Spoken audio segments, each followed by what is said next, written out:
Namamalimos na ang ilang residenteng nawalan ng kabuhayan dahil pagtaas sa tubig baha dinhi sa Tuganay, Carmen, Davao del Norte. ng Carmen na ilang araw ng lubog sa lampas taong baha. Ang rep, ang washing, ang oven, ang amuang TV, ang divider, hugmak, ang mga sulod, buak tanan, halos. Hindi nalingid sa ating kaalaman ang malaking pagbabago sa ating klima.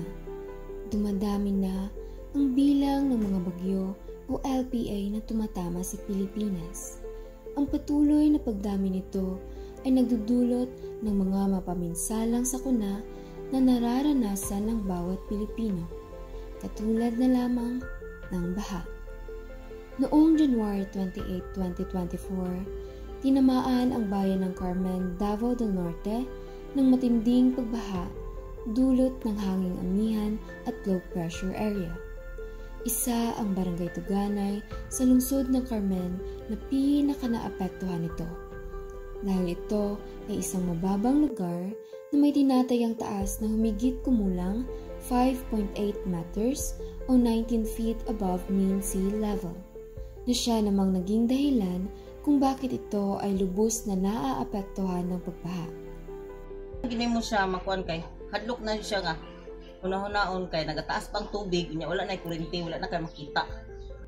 Sa tuwing umuulan, sanay na sila aling tata na bumabaha sa kanilang barangay.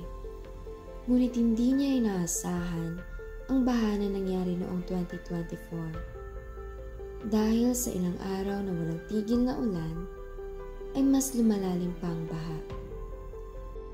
Labis na takot ang naramdaman niya dahil habang tumataas ito, ay wala na rin silang makita sa sobrang dilim ng paligid. Ni sugod ang tubig gabi pagka alas 9, alas 10, taas na jud ang baha. Yung mga tungo sige namin dili nagbalis-balis ako diri ka umar ako mga kano barangay ko siya magdawan na diri kay daw man. So ingay sila nga mobakwit, di pa mobakwit. Problema rin kayo pagkagabi na kayo daghang ingon nga ka ana sila panawag sa radyo nga magpa-rescue na. Kunya problema kayo ang uban dito sa kalubihan. Magpa-rescue gabi na kayo. Kakaupo pa lang ni Kapitana de Villares nang biglang sinubok ang kakayahan niyang mamuno.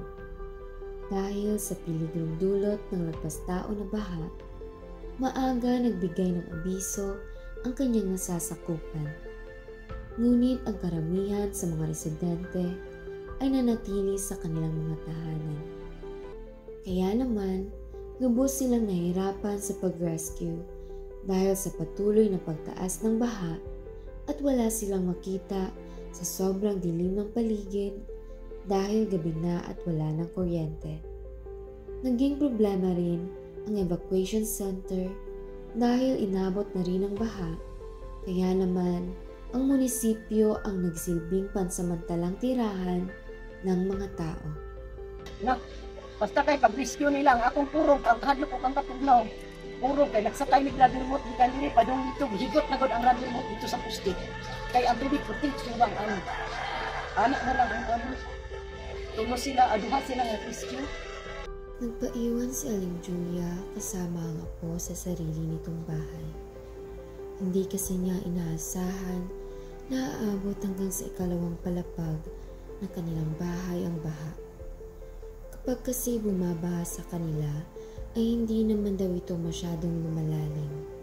Kaya nga raw, ang mga nakatira rito ay mayroong matataas na kani-kanilang mga bahay dahil madalas na bahain ang kanilang lugar.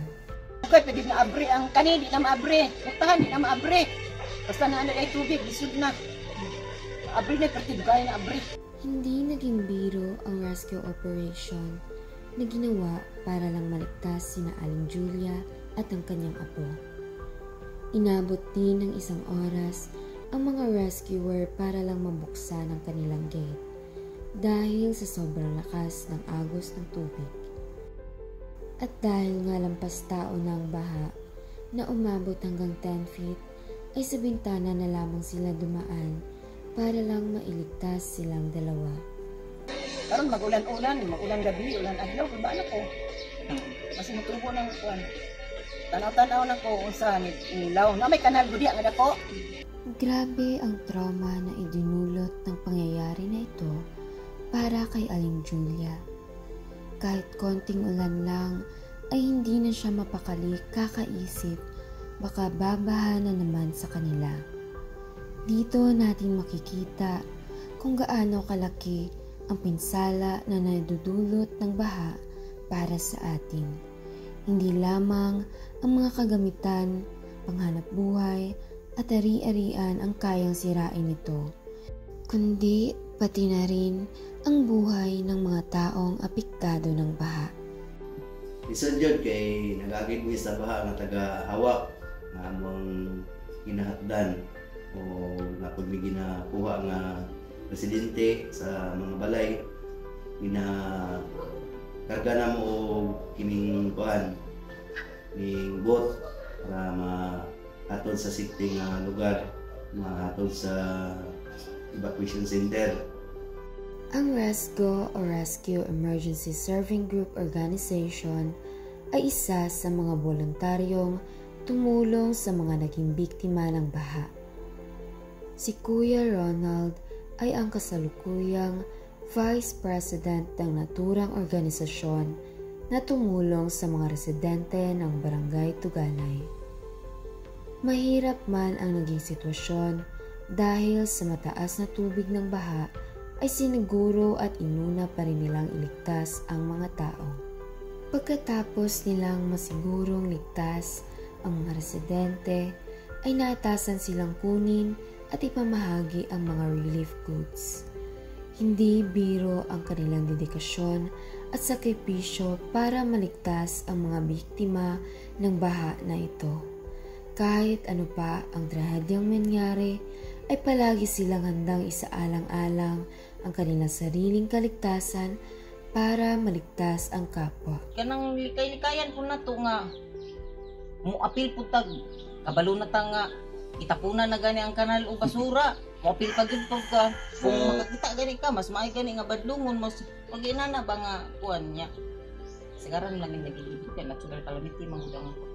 Isa sa nakikitang dahilan ni Aling Tata ay ang pagiging irresponsable ng mga tao sa pagtapon ng kanilang mga basura. Iminungkahi niya na mas maiging pagsabihan ng mga tao, lalo na kung nakita mo itong nagtatapon sa hindi naman dapat natapunan ng basura. Advice din na permite na kanang mga basura, ipuson din siya i-segregate para dili din siya takaoglabay, para dili kanang bara sa mga kanal. Mao din na permite ang ginakuan dali kada purok-purok meeting na pag information dissemination din. Dahil sa hindi inaasahang trahedya, ay mas lalong pinagigpit ni Kapitana de Villeres ang implementasyon sa pagtapon ng basura sa tamang lagayan. Palagi niyang ipinaaalala sa kanyang nasasakupan na maging responsable sa kanilang sarili upang maiwasan ang ganitong pangyayari sa mga susunod pang mga taon. Nagsasagawa rin ng desilting para sa mga ilog na malapit sa barangay na ito para naman maiwasan ang ganitong pangyayari. Madaling tamaan ng baha ang Barangay Tuganay dahil ito ay nagpapalibutan ng 3 malalaking river dikes. Ito ay ang Libungan River, Ising River at Tuganay River.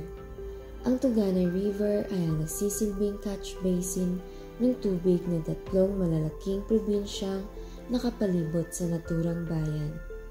Isa na ring dahilan ay ang mababang topografiya, deforestation at hindi wastong paggamit ng lupa na mas nagpapalala sa baha.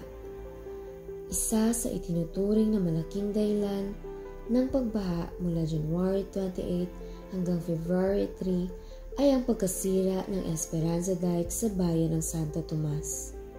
Ang pagkakaroon ng baha ay dulot ng natural na kalamidad na pinalala ng mga kagagawan ng mga tao. Mababawasan lamang ang pinsala nito kung magiging responsable lang ang lahat. Maayos na flood control system at panatilihing malinis ang kapaligiran at makilahok sa mga programang nakakatulong sa ating kalikasan. katulad na lamang ng tree planting. Panatilihin ding malinis ang mga kanal o anumang daluyan ng tubig. Hindi man natin tuluyang maiiwasan ang baha, pero kaya naman nating bawasan ang mga pinsalang dulot nito.